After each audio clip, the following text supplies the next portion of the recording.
A SpaceX realmente inaugurou esse novo momento de democratização do acesso ao espaço.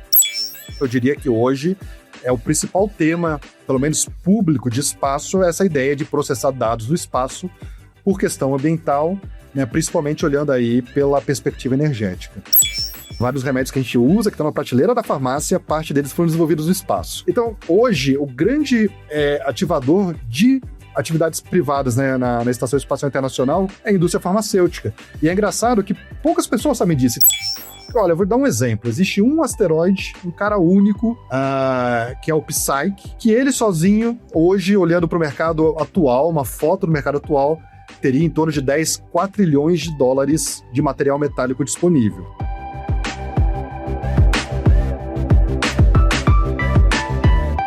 Fala pessoal, eu sou Yuri Campos e hoje a gente vai falar sobre como a exploração espacial pode transformar a economia global. Hoje, empresas privadas já investem bilhões de dólares em satélites que sustentam boa parte da infraestrutura invisível do mundo, necessários para áreas como telecomunicação, monitoramento climático, agricultura e logística. E para além disso, existe ainda a expectativa da criação de data centers no espaço, além da possibilidade de, em algum momento, minerar a Lua ou até asteroides, que são ricos em minerais críticos. A NASA, inclusive, divulgou recentemente a adoção de uma estratégia oficial para a construção de uma base lunar permanente. Ou seja, o espaço sai cada vez mais do imaginário da ficção científica ou de um contexto exclusivo de disputa geopolítica para influenciar diretamente todo o mercado global. Segundo o Fórum Econômico Mundial, o mercado espacial deve alcançar 1,8 trilhão de dólares em 2035, o que seria um crescimento de mais de 300% em relação a valores atuais, na medida em que tecnologias baseadas em satélites e foguetes se tornam cada vez mais comuns. E uma empresa fundamental para esse desenvolvimento é a SpaceX, a primeira companhia privada da história a desenvolver e operar foguetes reutilizáveis em escala, reduzindo drasticamente os custos de acesso ao espaço. Inclusive, ela tem o seu IPO planejado para amanhã. A gente está gravando esse episódio no dia 11 de junho, então provavelmente ela fez aí o seu IPO enquanto você está ouvindo essa conversa, ou seja, colocou as ações disponíveis para o mercado.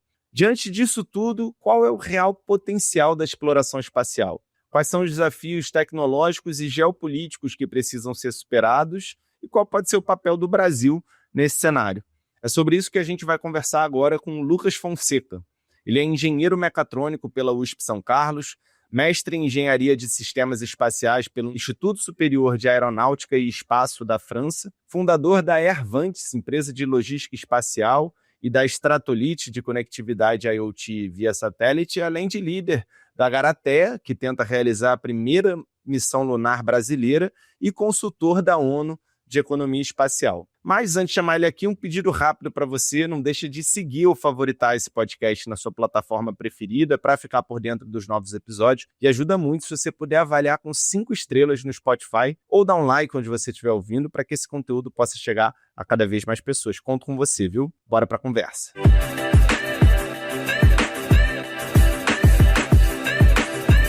Fala, Lucas, tudo bem? Cara, muito obrigado aí pela disponibilidade. Seja bem-vindo ao Lab de Tendências. Fala, Yuri, boa tarde. É um prazer estar aqui. Espero que a gente consiga motivar aí os ouvintes para embarcar, né, nessa jornada aí para o espaço. Eu costumo falar que eu sou muito privilegiado com o que eu trabalho, né? Porque toda criança de 7 a 70 anos gosta de falar de espaço. Assim, eu nunca conheci uma pessoa que não goste. Então sempre é gostoso falar do tema e normalmente os ouvintes, né, embarcam juntos. Legal. Eu acho que é o primeiro episódio que a gente faz nesse podcast, episódio 102 já, mas é o primeiro que a gente fala diretamente sobre isso. A gente já abordou, né, indiretamente, mas acho que é o primeiro que a gente fala diretamente. Então, muito legal aí ter você debutando esse tema que vem ganhando cada vez mais relevância e em contornos diferentes também. E aí eu até trouxe a questão da SpaceX, né? A gente falava antes de começar a gravação. Acho que eu queria começar conversando então sobre isso, já que é um assunto quente, né? A SpaceX, a gente está gravando dia 11, a SpaceX está com seu IPO, ou seja, sua oferta pública de ações marcada para amanhã, dia 12. Inclusive, vai ser a maior oferta pública de ações da história do mercado.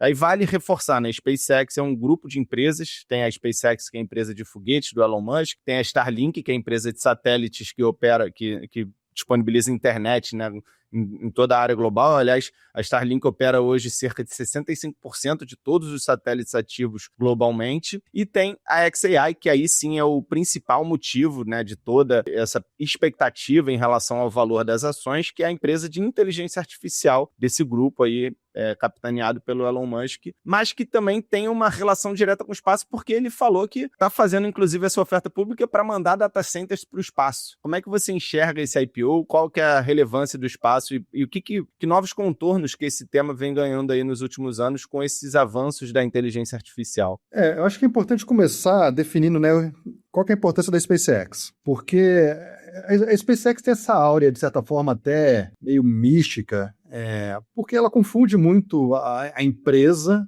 com o seu criador, né, com o Elon Musk. Então você tem pessoas que amam ou odeiam o Elon Musk, tem de tudo, e acaba respingando, né, no que representa a empresa. Então muitas vezes eu vejo pessoas muito acaloradas falando coisas boas ou coisas ruins da SpaceX, e olhando por um olhar mesmo de tecnologia, né, até na questão mais política, de tecnocracia e tal. A SpaceX foi um divisor de águas, né? Não tem como negar isso, né? Embora provavelmente ela não existisse se não tivesse todo um âmbito anterior de tecnologias espaciais sendo desenvolvidas pelo governo americano, todo um valor de tudo que foi feito, né? O pessoal costuma falar, mas se não fosse o governo americano investindo, se não fosse tal coisa, a SpaceX não existiria. Isso funciona para qualquer coisa, né? A gente estamos todos montados em ombros de gigantes, né? Tem essa frase que diz que o conhecimento é acumulado ao longo das décadas, mas você tem essas quebras de paradigmas que são importantes, né? Está sendo importante para a inteligência artificial, foi importante para a internet, foi importante na Revolução Industrial, e o acesso ao espaço é a fronteira final, assim, né? Ou a próxima fronteira, vamos chamar. E a SpaceX realmente inaugurou esse novo momento de democratização do acesso ao espaço. Desde a abertura da SpaceX, e aí você já trouxe alguns pontos, mas a SpaceX foi a primeira empresa privada a colocar um foguete de combustível líquido no espaço. Ela foi a primeira empresa a conseguir reutilizar um foguete. Ela foi a primeira empresa a conseguir levar carga de maneira privada para a estação espacial. Foi a primeira empresa privada a colocar astronautas na estação espacial ou astronautas em órbita. Então ela coleciona feitos muito expressivos dentro da astronáutica, e isso não vem só de investimento governamental. Você tem um risco do lado privado, né? Você teve que...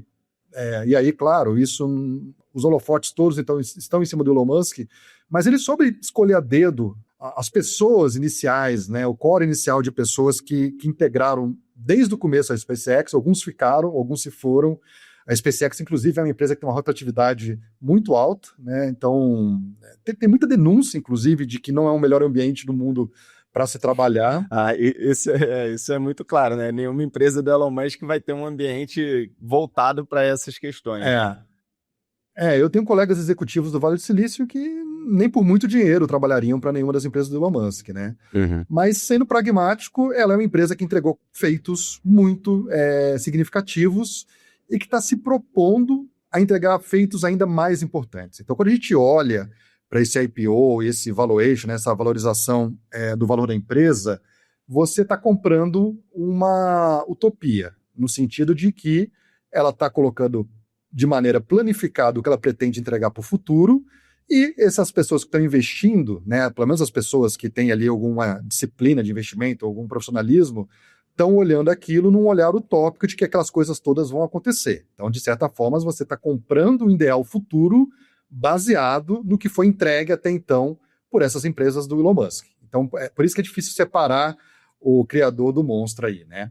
Mas olhando para os feitos e olhando para o futuro promissor da economia espacial, eu diria que esse IPO ele é muito significativo, que foi a tua pergunta inicial, da qual a importância desse IPO. Ele vai trazer a credibilidade necessária para tudo que o Elon Musk se propõe a fazer, de ir para o futuro para Marte, de ir minerar asteroides, de levar os data centers para o espaço.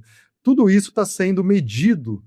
Qual que é a probabilidade disso acontecer agora, baseado na crença desses investidores, que vai desde corporações, bancos, mas também varejo, né? Então você está vendo diversas pessoas que vão poder comprar diretamente essas ações. Não sei de cabeça aqui, mas eu acho que era por volta de 40% estaria disponível até para varejo, era algo... Então, é uma história que está sendo contada, é uma jornada que está sendo gerida aí nesse IPO, para que as pessoas realmente comecem a participar cada vez mais da economia espacial. Acho que essa que é a grande importância do IPO da SpaceX. E você acha que é possível mandar data centers para o espaço? Porque isso vem muito dentro dessa narrativa, né, do IPO. Ainda que, de novo, né, acho que é sempre importante reforçar que a principal valuation dessa empresa hoje vem da parte de inteligência artificial, né, do xAI, mas inclusive até a gente estava comentando, né, que posteriormente Anthropic deve fazer IPO, OpenAI também. Duas perguntas, né? Qual que é a relação da inteligência artificial com o espaço? Né, e qual que é a possibilidade efetiva de mandar data centers para o espaço? E por que isso seria tão interessante? Essa foi uma jogada que a SpaceX fez de adquirir a xAI, né? Eles têm também lá a fábrica de chips, que está construindo chips para esses data centers terrestres e posteriormente futuro. Então, boa parte hoje do faturamento da SpaceX é essa capacidade de processamento que eles já têm em terra, que eles estão ali vendendo principalmente para Anthropic, que é muito interessante isso. Então, você vê as coisas se misturando, de certa forma, até como algo que já vive, né, que as pessoas já têm a vivência, que é a inteligência artificial, que hoje em dia, basicamente, boa parte da população faz uso diário disso, trouxe isso para dentro do tabuleiro de espaço para ajudar a puxar as atividades de espaço. E aí não quer dizer que isso está sendo colocado lá de uma forma displicente. Existe um porquê da gente conversar de inteligência artificial juntando com a temática espacial. Esses processamentos todos de data centers são muito custosos, não só na questão energética, mas na questão ambiental também, como um todo, né? E aí hoje é difícil você encontrar localidade onde você consiga colocar uma quantidade massiva de processamento de dados. E aí as pessoas tendo essas dificuldades todas, tem projetos para instalar embaixo, né, de água, né, no oceano, tem projetos de terceirizar isso para países emergentes, para países subdesenvolvidos, começaram a pensar na possibilidade de levar isso para o espaço, uma vez que o espaço, na teoria, tem possibilidades de você refrigerar esses data centers, que é uma das grandes malefícios do processamento de dados, é a necessidade de resfriar esses supercomputadores, né, esse cluster de computadores, você conseguir fazer isso no espaço, e também a questão de coleta de energia para rodar esses caras todos. Um painel solar, ele não precisa vencer a atmosfera terrestre. Então, a luz que chega em órbita, ela não é filtrada que nem uma luz que chega na superfície terrestre, e você consegue fazer parques de absorção solares de maneira muito mais eficaz no espaço. Mas tudo isso que eu estou te contando são perspectivas futuras, não são coisas que estão agora em 2026 acontecendo. Embora você tenha, por exemplo, StarCloud, que é uma concorrente aí da SpaceX, mas foi uma startup que surgiu só para criar data centers no espaço, receberam um aporte significativo da NVIDIA e estão aí com valuation, já se tornaram unicórnio há muito tempo, estão com valuation de dezenas de vezes aí na casa dos bilhões de dólares. Então, super relevante o tema. Eu diria que hoje é o principal tema, pelo menos público, de espaço, essa ideia de processar dados do espaço por questão ambiental, né, principalmente olhando aí pela perspectiva energética. Quão longe você acha que está isso quando a gente fala dessa possibilidade? Inclusive, até é legal você ter trazido a NVIDIA, porque a gente até gravou um episódio recente sobre a conferência anual que eles fazem, que aconteceu em março, e um dos destaques que o Jensen Huang, que é o CEO da empresa, falou nesse evento foi justamente sobre o espaço.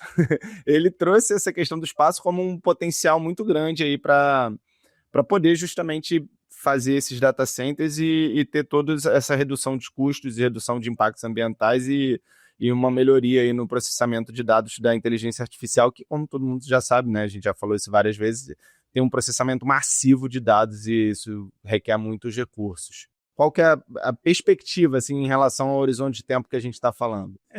Você pensar numa estrutura para processamento de dados, você tem que pensar em várias etapas a serem cumpridas, né? Uma coisa é o processar o dado lá, outra coisa é você enviar esse dado de volta para a Terra. Então, tudo que vai ser processado, ou já vai ser uma das áreas, por exemplo, que vai fazer cada vez mais uso de processamento em órbita, é a área de imageamento, né, que a gente chama de observação da Terra. Então, hoje, você tira muitas fotos, você tem aí terabytes de fotos sendo coletadas todo mês, e tudo isso é enviado para a Terra para processar na Terra. Então faz muito sentido você já processar no espaço e trazer a informação curada, né? Vamos trazer o que realmente importa, não precisa ficar jogando um monte de dados que não tem utilidade para ser processado em Terra, porque é custoso esse link de comunicação. Você tem que ter grandes antenas, você tem que ter toda uma questão operacional de terra, de solo, que acaba favorecendo essa ideia de processar coisas no espaço. Tendo dito isso, toda essa parte de simulação numérica, você pode processar no espaço, toda essa parte de blockchain, as pessoas têm muito interesse em processar blockchain no espaço, mas principalmente IA, que hoje é a grande devoradora de questão energética aí do mundo, né? E aí, quando eu olho para isso, eu tenho que resolver alguns problemas. Então, eu tenho que ter um sistema de comunicação espaço-terra, terra-espaço muito bem estabelecido, e aí, veja, a SpaceX é na frente, porque ela tem Starlink. Starlink hoje permite não só você acessar a internet de alta velocidade, mas com baixíssima latência, o que é importantíssimo para uma pessoa que vai mexer com IA, né? Ou que vai operar a bolsa de valores, ou que vai fazer qualquer outra coisa. Ou então, que vai assistir o jogo da Copa do Mundo. Eu estava até falando com um telejornal hoje, e eles perguntaram uma das importâncias da Starlink, e eu falei, é isso, cara, você lembra que quando um repórter vai falar, sei lá do Japão, tem todo aquele delay para até chegar no Brasil, então fica aquela coisa meio sanduíche ishi, né, de quem fala o quê ali, tá atrasado e tal.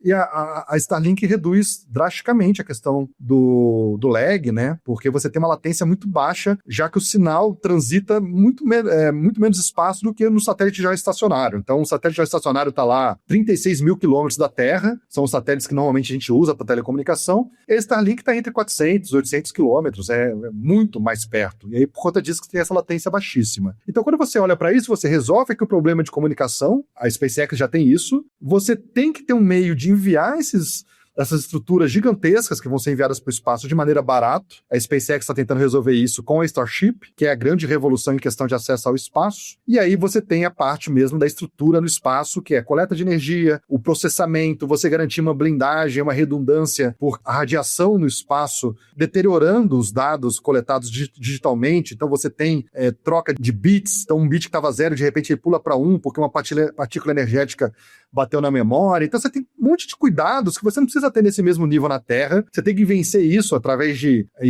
criando escudos, né, de radiação, criando modelos de redundância, modelos estatísticos. Você tem que criar um modelo que tenha baixíssima manutenção, porque você não vai ter uma pessoa indo lá para apertar um parafuso, mexer num resistor qualquer.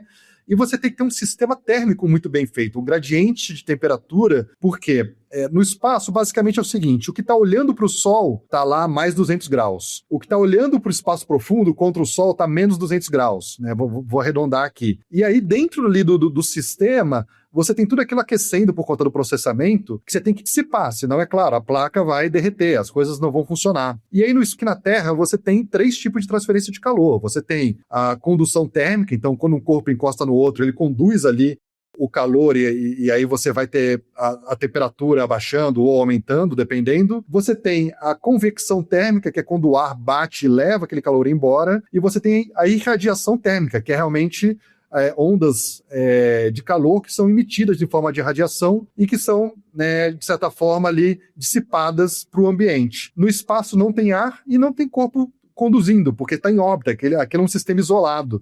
Então você depende só da irradiação térmica para aquecer ou para resfriar.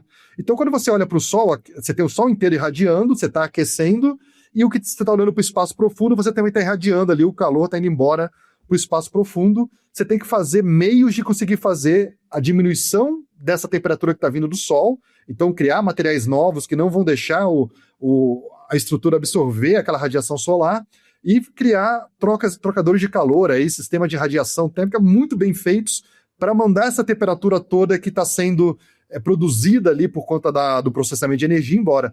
Essa parte é muito difícil de resolver e muita gente é cético por achar que essa equação do gradiente térmico não vai ser resolvido. Entendi. Mas eu, Lucas, acho que vai acontecer. Não acho que é uma coisa que não vai acontecer. Mas seu palpite é para daqui a quanto tempo? Isso é exercício de futurologia, né, Yuri? Assim, eu diria que hoje já está sendo testado, já tem data center no espaço em protótipo. Então você tem placas pequenas processando dados. Já teve uma empresa chamada Lone Star que mandou um data center para a Lua, por exemplo. Então testou lá uns processamentos. Inclusive eu mandei uma bandeira do Brasil dentro do data center lunar. Mandei foto de um monte de brasileiro lá. Foi uma campanha que a gente fez. Legal. Entramos em concordância aí com essa empresa americana e a gente mandou esses ativos brasileiros intangíveis, né? Eram dados, mandamos para a Lua. Mas você tem empresas testando conceitos, testando modelos, testando a física, né, para mostrar que é possível. Mas hoje são coisas pequenas ainda. Então, o que a gente está falando aqui é de criar parques inteiros de processamento do espaço. E aí, olhando para isso, dando um chute, eu diria que isso não vai acontecer nessa maneira operacional, né, de parques tão grandes em menos de 15 anos. Legal, não, já deu para dar uma estimativa. E até eu tinha trazido um dado, né, do Fórum Econômico Mundial que projeta que esse mercado espacial deve chegar em 1,8 trilhão de dólares em 2035, né, daqui a 10 anos. O que esse valor de 1,8 trilhão de dólares está incorporando, né? Quais são os valores que a gente vai gerar mais efetivamente, mais tangível para dentro desse mercado espacial aí nos próximos 5 anos, diante desses avanços que, como a gente já até falou, foram muito proporcionados, inclusive, pela SpaceX. É engraçado, esses valores são super elásticos. Então, assim, o Fórum Econômico Mundial fala 1,8. Pois é, né? O que a gente está falando? Aí você teve, eu não lembro, acho que foi o Bank of America, fez uma super consultoria também, falou de 1 trilhão. Tem gente falando em 900 bilhões, que não chega nem a 1 trilhão em 10 anos. Mas o interessante é que esses consultores que são contratados para fazer esses estudos se baseiam muito no cenário atual para fazer essa projeção. E nesse tipo de estudo, a gente não considera, por exemplo, as atividades lunares, não considera, por exemplo, mineração de asteroides, não considera, por exemplo, manufatura no espaço. São tudo coisas ainda na lista do que vai acontecer que as pessoas não conseguem ainda mensurar isso e colocar nesse tipo de economia. Eu, particularmente, acho que esse valor de 1,8 não é inflado. Eu acho que é super possível disso acontecer, baseado já na economia que a gente tem atual de espaço. E aí essa economia hoje tem muitas frentes, que vai desde atividades que acontecem em solo, atividades de lançamento, atividades de construção de satélites, e aí todos os aparatos que os satélites conseguem trazer de valor agregado, né? Então, imaginamento da Terra, comunicação, você tem pesquisas de microgravidade, então você tem fármacos, né? Indústrias farmacêuticas produzindo remédios, pesquisas do espaço. Interessante. Você tem empresas criando manufatura no espaço, então tem uma empresa tentando fazer fibra ótica no espaço, porque a fibra que vai ser feita no espaço vai ter um grau de pureza muito maior do que é feita em terra, e aí para aplicações de altíssimo desempenho faz sentido você construir um negócio no espaço, trazer de volta na Terra para aplicar. Temos hoje a economia cislunar, que é tudo isso que os Estados Unidos está tentando criar um ecossistema de atividades ligadas à Lua, que vai minerar desde minérios, tem a história do hélio 3, que podemos falar um pouquinho mais sobre isso. Então, assim, é muito plural. Eu vou trazer esse tema daqui a pouco. É muito plural a economia espacial. Temos meios de quantificar e de categorizar elas. Boa parte do meu trabalho vem nessa parte de categorizar, e tem muitas coisas de impactos secundários e terciários que às vezes você não coloca, mas que não existiria. Né? É difícil quantificar, né? Qual que é a importância, qual que é o valor gerado por uma Starlink, por exemplo, que gera uma cobertura de internet em vários lugares que não tinham, né? E como que esses lugares estão se utilizando a internet para gerar valor ali, seja no campo, seja numa aldeia indígena, seja, né, em ilhas mais remotas, enfim, tem muitos casos de uso também, né? Vou dar um exemplo assim que talvez seja mais distante ainda para a população, mas as pessoas saem do ponto A para o ponto B usando aplicativo, né, diariamente. Exatamente. E assim, o aplicativo só existe porque existe um sistema de GPS que foi implementado pelo governo americano. Então, quando você começa a descascar essa cebola e perceber as várias camadas que a economia espacial impacta, e você coloca isso no jogo, hoje em dia já é maior do que esse 1,8 trilhões. Com certeza. E esse exemplo que você trouxe da indústria farmacêutica, eu não entendi muito bem. Eles estão utilizando testes no espaço que poderiam gerar remédios mais eficientes, mais ou menos por aí? Por quê? Não é nem para o futuro, tá? Vários remédios que a gente usa, que estão na prateleira da farmácia, parte deles foram desenvolvidos no espaço. Olha aí, não sabia.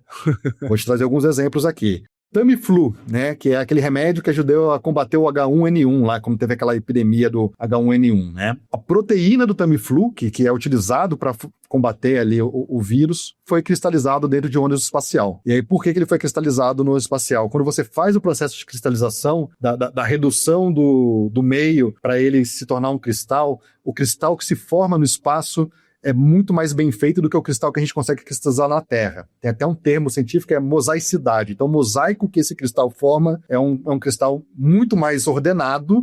E aí, quando eu trago esse cristal já em formato de cristal de volta para a Terra depois e coloco no raio-x, eu consigo perceber detalhes da proteína que eu não consigo perceber se eu fizesse a cristalização em terra. Prolia, que é o principal remédio de osteoporose, foi feita no espaço, na estação espacial, porque foi testada em camundongos no espaço, já que a descalcificação óssea no espaço é muito mais rápida, uma vez que você não tem um achatamento ósseo por conta ali da gravidade te empurrando para baixo contra um meio de, né, o chão, por exemplo, a descalcificação acontece muito mais rápido, é muito mais fácil de eu perceber a eficácia de um remédio de osteoporose no espaço do que na Terra. O Keytruda, que é um dos principais remédios contra alguns cânceres, foi feito no espaço. Por quê? Porque quando você estuda metástase, e você coloca, por exemplo, uma bancada de laboratório, o crescimento celular da metástase é achatado por conta da gravidade. Quando está no espaço, ele cresce tridimensional. Então, eu consigo estudar a característica tridimensional de uma metástase no espaço que eu não consigo fazer na Terra. Só que quando isso está em circulação sanguínea, você tem ali todo o meio, né, dentro do sangue, suspenso ali no sangue, ele cresce de forma tridimensional também. Então, é muito mais fácil eu entender como é que um câncer se propaga no espaço e aplicar isso para seres humanos depois do que tentar fazer isso em bancada na Terra. Então, hoje, o grande ativador de atividades privadas, né, na Estação Espacial Internacional é a indústria farmacêutica. E é engraçado que poucas pessoas sabem disso. Então, você me trazer esse espanto é algo que eu já ouvi diversas vezes. Toda vez que eu falo de remédio sendo feito no espaço, o pessoal fala, mas é algo pro futuro? Não, cara, isso já acontece há 20 anos. As pessoas só não sabem disso. Pô, que bacana, bacana. E indo para essa questão agora da Lua, que até você adiantou na Hélio 3, e falando também sobre mineração de asteroides, a gente até teve no Festival Futuros Possíveis, de 2000 e... Deixa eu conferir aqui. 2023, a gente teve o CEO e fundador da Asteroid Mining Corporation, que é o Mitch Hunter. Não sei se você conhece a empresa, é uma startup da Inglaterra que trabalha justamente com esse mercado, né? Desenvolvendo tecnologia para, eventualmente, minerar asteroides, porque eles podem ser uma solução riquíssima de demanda de materiais como ferro, níquel, platina, e aí também tem a possibilidade de você minerar a Lua, e aí tem a Lua, né, pode ser muito rica também em recursos como o hélio 3, que frequentemente é citado como um potencial fonte energética para o futuro. E aí, juntando, né, quero que você comente sobre isso tudo, juntando a isso também tem essa divulgação recente da NASA, que estão criando uma estratégia oficial para a construção de uma base lunar permanente na Lua, né? Uma base lunar permanente. Então, como é que você enxerga esses potenciais? Qual que é a possibilidade disso? Qual que é a perspectiva em relação ao horizonte de tempo para esses avanços tecnológicos? Não, até engraçado, você trouxe aí a AMC, a gente chama de AMC, né? Eles já são a terceira a terceira onda de startups ligadas à mineração. Então, essa história de mineração, ela já habita aqui o meio do ecossistema espacial há um tempo, e é super interessante, porque quando as pessoas começaram a pleitear a ideia de minerar asteroides, minerar a Lua, eles estavam ali dentro de um arcabouço jurídico muito frágil, né? Porque quando você olha, por exemplo, a Lei Geral do Espaço Exterior, que é uma lei assinada na ONU, o Tratado, né, do Espaço Exterior, que é um tratado assinado na ONU, ela não garante... Como se fosse o Tratado de Tordesilhas do Espaço. Exato. E aí ela tem essas lacunas, porque ela foi escrita na década de 60 e teve algumas atualizações na década de 70, que foi a década que a gente chama a década de ouro dos tratados multilaterais, e desde então esses tratados não são atualizados, até por conta da geopolítica e tal. Hoje em dia é muito improvável você imaginar as nações sentando numa mesma mesa e dialogando sobre o uso de ativos espaciais e assinando essa concordância. Inclusive, essa semana está acontecendo o COPUS, que é o Comitê de Organização das Nações Unidas para o Espaço Exterior, que é onde as nações vão lá dialogar, mas elas não conseguem concordar, elas só vão dialogar, mas elas não conseguem mais assinar. E aí o que aconteceu que foi super interessante, alguns países, e aí quem puxou essa história toda foi Luxemburgo, e cara, Luxemburgo é menor que Campinas, assim, é um país muito pequeno. E aí o Luxemburgo falou, olha, eu vou fazer aqui lei nacional protegendo mineração espacial. Então quem quiser ficar protegido, venha montar sua empresa aqui em Luxemburgo.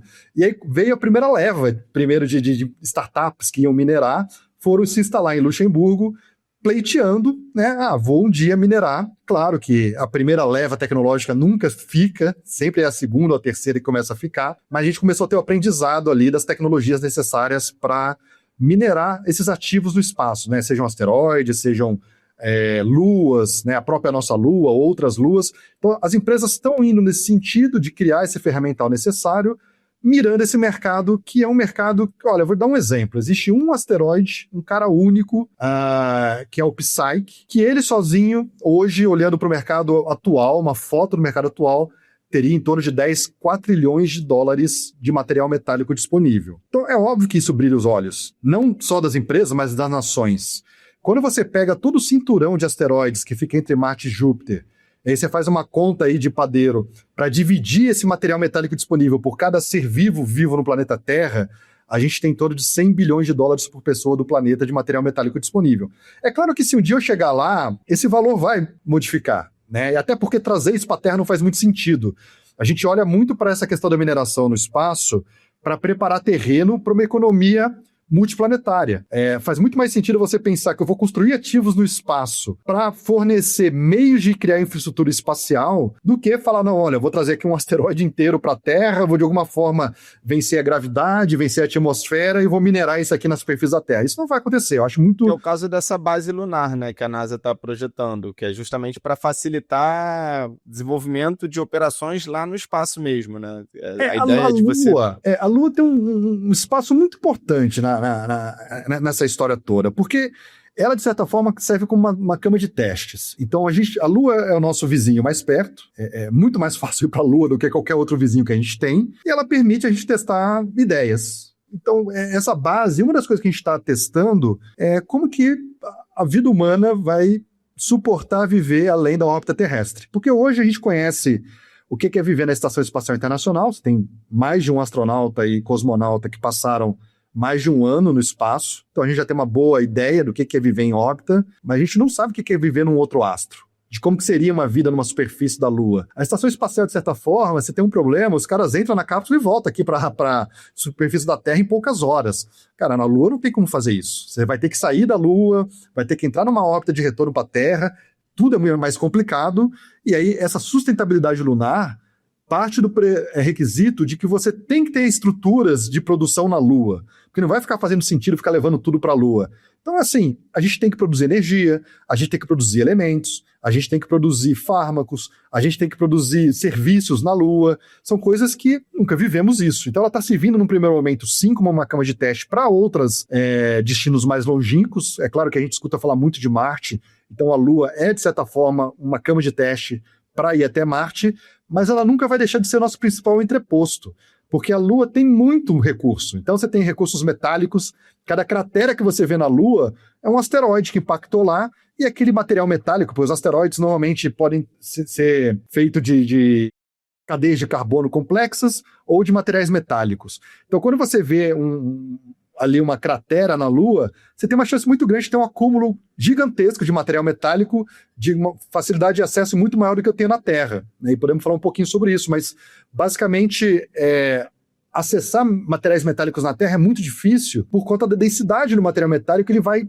para o núcleo da Terra. E aí poucas porcentagens desse material ficam na crosta da Terra e que você consiga ter acesso. Então quando você pega todo o minério de ferro que foi minerado no mundo na forma mais pura dele, você não enche o estádio de Maracanã de ferro. É muito pouco ferro que a gente tem acesso no planeta. E quando você olha para o espaço e fala, pô, uma cratera da Lua pode ter uma quantidade massiva de de platina, de ferro, de qualquer outro material metálico importante, aquele é muito convidativo. E além disso, tem essa história que você já puxou aqui do hélio 3, que é um elemento, um isótopo do gás hélio, que não existe de forma natural no nosso planeta. Ele é gerado pelo Sol, é espalhado pelo sistema solar inteiro, só que se você lembrar lá da tabela periódica, você tem o hidrogênio, o material mais leve, o segundo material mais leve é o hélio. E aí, quando esse material é disperso pelo sistema solar, ele bate na atmosfera da Terra e ele é ricocheteado, ele tem um rebote ali e vai embora, ele não entra na nossa atmosfera. Só que a Lua não tem atmosfera, ou é totalmente negligenciada, você tem ali 2 centímetros de atmosfera. Então aquilo que é produzido pelo Sol, de certa forma, é captado pela Lua. E aí por que isso é importante? Porque dentro do processo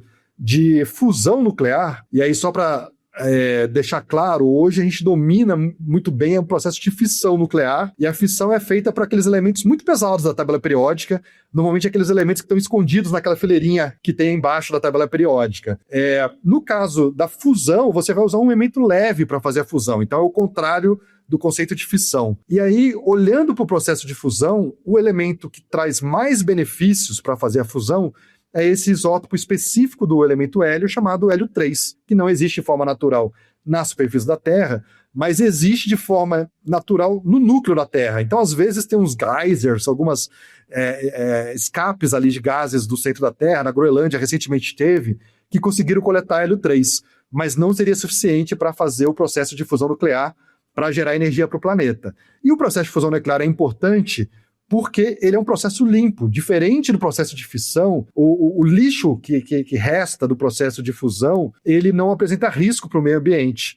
Então, quando você fala, puxa, tem ali um grande combustível que eu consigo gerar uma energia muito limpa, que poderia resolver todo o problema energético do planeta, é super interessante. Então, esse é um dos motivos. Com certeza. Mas a pergunta a ser respondida. Mas aí a gente está falando também de um horizonte de tempo mais longo, né?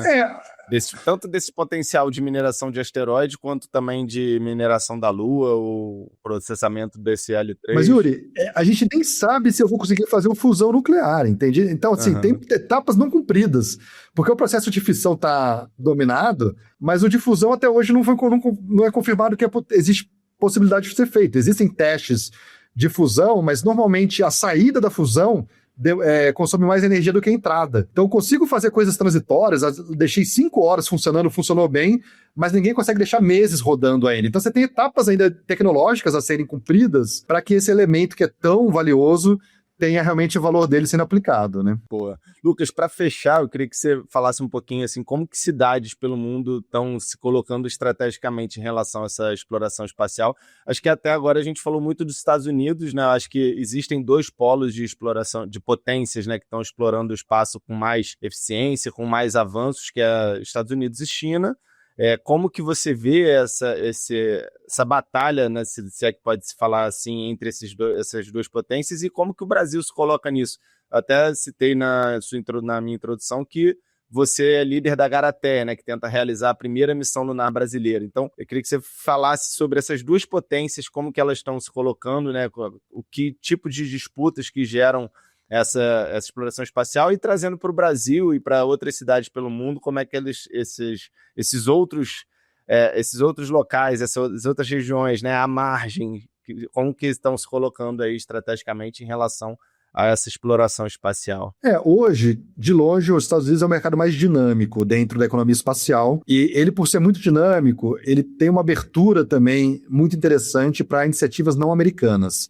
Só para ter uma ideia, a gente categoriza satélites em vários tamanhos, e tem um tamanho que a gente chama de small sats, né, os pequenos satélites, que a empresa que mais vende small sats nos Estados Unidos não é uma empresa americana, é uma empresa búlgara. E aí você fala, como é que uma empresa da Bulgária conseguiu ganhar terreno nos Estados Unidos ao ponto de ser a empresa que mais vende? Ela chama Endurosat. Como é que essa empresa conseguiu? Porque o mercado americano ele é muito aberto para esse tipo de coisa, nessa busca constante pela sustentabilidade econômica. Então, eu acho que assim, a pauta do dia, eu até nem falei dessa palavra ainda, mas a gente usa muito o termo a nova economia espacial, o New Space. E aí o principal ponto do New Space é essa busca incessante pela sustentabilidade econômica na área espacial. Porque, historicamente, a área espacial sempre foi muito subsidiada pelos governos. A gente tem até um outro nome, que é o Legacy Space, é o legado espacial de tudo isso aconteceu e gerou para a modernidade, mas hoje a gente busca muito esse viés mais da sustentabilidade da economia espacial. E por que eu estou falando isso? Porque os Estados Unidos hoje é o grande pilar da economia espacial e que mais vende essa ideia que devemos buscar meios de ser mais economicamente sustentável, que não dá para ficar gastando os dinheiros que gastavam, por exemplo, na época da corrida espacial, da missão Apollo, né? Tendo dito isso, a China, ela é muito atuante na área espacial, mas o mercado chinês é muito fechado para estrangeiros. Então, uma startup no Brasil dificilmente acessaria o mercado chinês. Então, embora eu reconheça, claro, tudo que a China vem fazendo, a velocidade que ela vem fazendo, aonde que ela está chegando, ela tem uma estação espacial própria, ela vai para a Lua, é incrível o que a China está fazendo, mas ela no âmbito global, ela não está ainda, e aí talvez muito por ação do próprio Estados Unidos, ela não está integrada no ecossistema global econômico e espacial, né? Ela faz as coisas acontecer para eles. E aí, tendo dito isso, hoje você tem muitas nações participando da economia espacial, todas surfando muito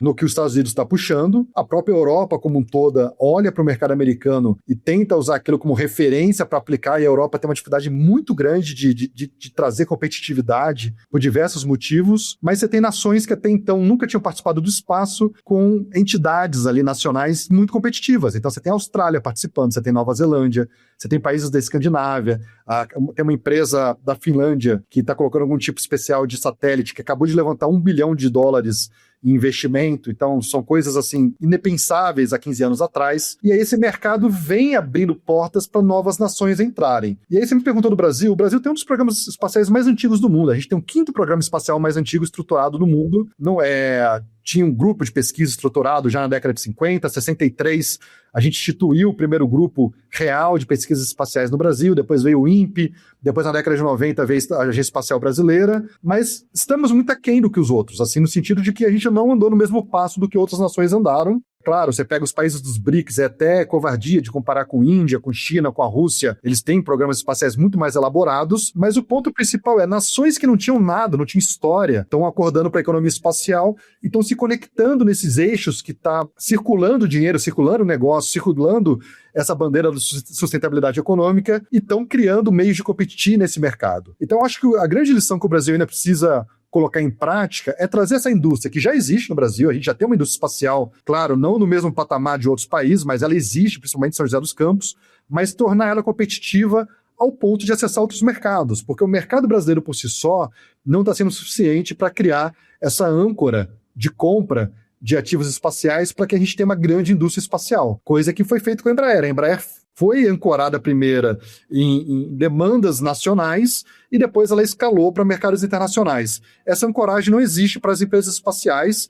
E aí você tem essa grande pergunta, tá? Será que ainda está em tempo do Brasil se organizar ao ponto de ancorar essas necessidades ligadas à tecnologia espacial? Ou vale a pena talvez a gente pensar em meios de criar polos competitivos no país para alcançar outros mercados que nem a Bulgária está fazendo como empresa búlgara, entendeu? Então hoje, quando eu olho a economia espacial olhando para o Brasil, eu imagino que tem que ser um misto, dá para fazer as duas coisas ao mesmo tempo, mas o conceito de competitividade é muito importante e o Brasil deveria buscar essa competitividade dentro desse cenário espacial, porque é uma área que tem alto valor agregado. Então, uma vez que você consegue colocar produtos nessa área, dá um retorno muito importante para o país. Tipo o quê? Um satélite, você tem um retorno financeiro muito alto de colocar um satélite no espaço. Então, empresas que constroem satélites, elas têm uma lucratividade muito alta por questão do valor agregado, né, condicionado naquilo. E isso depende, claro, de mão de obra qualificada, depende de conhecimento adquirido, depende de história já contada. Então, essa história, a herança de voo é muito importante. Então, fala, olha, eu voei vários satélites, eu estou apto a fazer isso. É algo que importa muito da área espacial, mas os outputs, né, essas entregas depois do produto, são valores agregados altíssimos, que é muito parecido com o que a aeronáutica entrega também. Então, você fabricar um avião é muito bom para a economia, porque você tem salários altos, você tem produtos que são vendidos por preços que tem um markup, né? Você tem ali uma margem muito alta de valor agregado, e é isso que é importante nessa etapa de neoindustrialização. Então, a gente bate muito nessa tecla da necessidade de fazer neoindustrialização no país. O governo federal tem noção disso, tanto que a gente tem o Nova Indústria Brasil, que é um plano de neoindustrialização para o país, mas que não está vingando da maneira que a gente gostaria de que vingasse. E eu defendo essa tese que a gente poderia puxar um processo de neoindustrialização para o país usando o espaço como piloto. Eu acho que o espaço ainda tem esse viés de que dá para entrar no mercado mundial de maneira competitiva, usando os ativos que o Brasil já tem. Vamos para nossa dica de ouro. Aí, Lucas, queria agradecer pela aula que você deu agora. Muitas coisas interessantes, não sabia um monte de coisa. Fiquei super interessado aqui e queria te pedir suas considerações finais e uma dica de alguma coisa que você esteja lendo, vendo ou ouvindo que você gostaria de compartilhar com a nossa audiência. É uma coisa interessante isso, porque eu me vejo muito preso em livro técnico, artigo técnico, sabe? Às vezes eu me pego e falo, putz, eu deveria consumir mais ficção científica, coisas que na minha juventude, obviamente, eu consumi muito mais do que eu consigo consumir hoje em dia, né?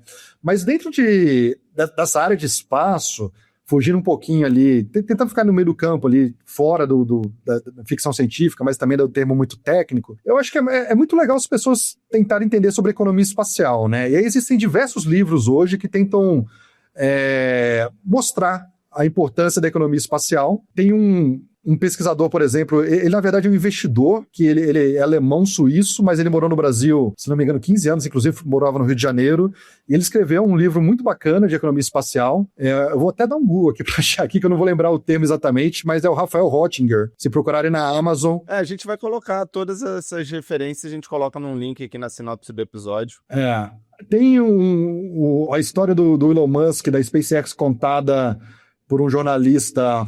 Vamos ver se eu lembro. Tudo aqui tá na minha estante, que eu poderia levantar e pegar. Mas chama Lift Off, o nome do livro dele. Acho que é o David que escreveu. Esse é o do Rafael, o Lift Off, ou do Elon Musk? Não, Lift Off, não. O do Rafael não lembro o título. É do Rafael Rottinger.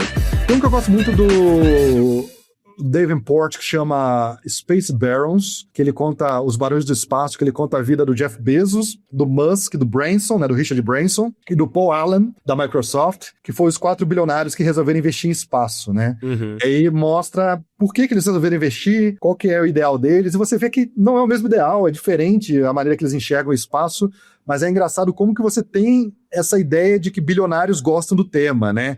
E aí esse gostar do tema, claro, cara, tem um porquê mercadológico, tem um porquê, né, baseado na potencial do capital, né? Mas você vê também que tem um porquê do entusiasmo do tema. O tema, assim, é tão apaixonante que é realmente a fronteira final. E a gente vai chegar num ponto da humanidade que é óbvio que a gente vai para o espaço. É um caminho sem volta, não tem como a gente não ir para o espaço. O que eu acho super interessante é que a gente está, nessa geração, vivendo esse momento. Então, a civilização humana tem aí 100 mil anos de evolução, 70 mil anos de revolução cognitiva, 20 mil anos que começou a se juntar. Cara, a gente está no momento dessa história toda onde estamos deixando o nosso próprio planeta. Eu acho que é um momento muito especial. E aí, baseado nisso, você tem diversos filmes de ficção científica. Eu sou apaixonado por 2001, Odisseia no Espaço. Eu acho, para mim, que é o grande filme do espaço. O pessoal fica perguntando de Interstellar, pra mim, eu falo, eu acho que Interstellar não faz nem cócegas do que representa pra mim o 2001, Odisseia no Espaço, sabe? Filme de 1968 esse. Do Kubrick fazendo coisas pra mim, legal, naquela época, inenarráveis, né? E de uma profundidade muito maior do que qualquer outro filme já lançado na história. O pessoal fica até frustrado de eu não ficar falando bem do Interstellar, mas é porque eu sou muito fã do 2001, entendeu? Boa, não, ótimas dicas. Vou colocar todas elas nas referências. Muito obrigado mais uma vez. Obrigado a você que nos ouviu até aqui. Lembrando que a conversa não encerra agora. A gente está quinzenalmente na sua plataforma de áudio preferida para falar sobre o que você precisa saber hoje para estar cada vez mais preparado para o futuro. Valeu. Até o próximo episódio. Valeu, Lucas. Obrigado. Beleza, Yuri.